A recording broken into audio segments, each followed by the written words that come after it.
कारण मला माहिती आता उगा ह्यांचं जर नाव घ्यावं तर बाकीचे म्हणजे का तेवढंच ओळखीचं होतं, त्यांचं नाव ही कसं म्हणजे काय आम्ही ओळखीचं. त्याच्यापेक्षा एकाशी म्हणता भले तू जे सहजची दिले आणि काही न करता सहाय्य सहज गडे दोष. आणि तुम्ही सगळी माझी ओळखीचे, मी कितले लांबचा आहे 15 मिनिट गेले लांब आहे का जवळच होते, मग सगळे ओळखीचे आहात. म्हणून या ठिकाणी कोणाच्या नावाचा उल्लेख करून त्यात वेळ घालवलेला नाही. आणि अगदी टाइम मध्ये कीर्तन केलेलं आहे. 10 ते 12 कीर्तन होतं, बरोबर 12 काटा बरोबर आलाय. आणि त्यामुळे काय मी जास्त तुमचा वेळ घेतलेला नाही. तुम्ही मला सांगा रातभर कीर्तन करायला आनंदाने करा, पण मी करतो असं कधीच म्हणणार नाही. ही तर मी उभा आहे, पण बोलवणारा धनी वेगळा आहे माझा. मला साळुंकी मंजुळ बोलत सेवानी शिकविता धनी वेगळाची.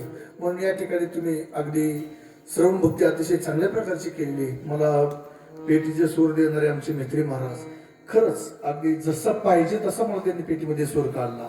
परत आमचे मृदंग वाजक पूर्ण महाराज आहेत, त्यांनीही मृदंग छान वाजवला. आणि विनयची साथ मला तुम्ही 2 तास चांगल्या प्रकारे दिली. नंतर असणारे गायक असतील, गायकरी असतील, नंतर असणारे तुम्ही सर्व श्रवण भक्ती करणारे. आणि बऱ्याच ठिकाणी गेल्यानंतर आम्हाला सांगावं लागतं आवाज वाढवा, आवाज वाढवा. पण इथं आमचं गायकच लागलं म्हणा आवाज कमी करा, आवाज कमी करा. अशी सिस्टीम कुठंतरी बघायला मिळते मला. नाहीतर सिस्टीम गेलं नाही तिथं.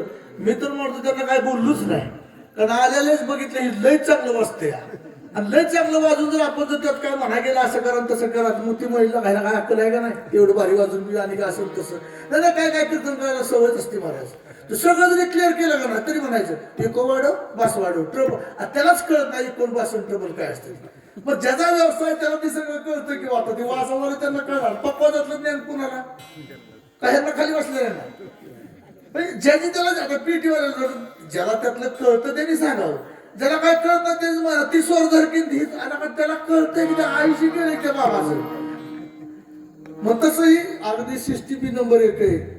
पण आपल्यासाठी टायमिंग योग्य नाही बघा महाराज, थांबतच नाही टायमिंग.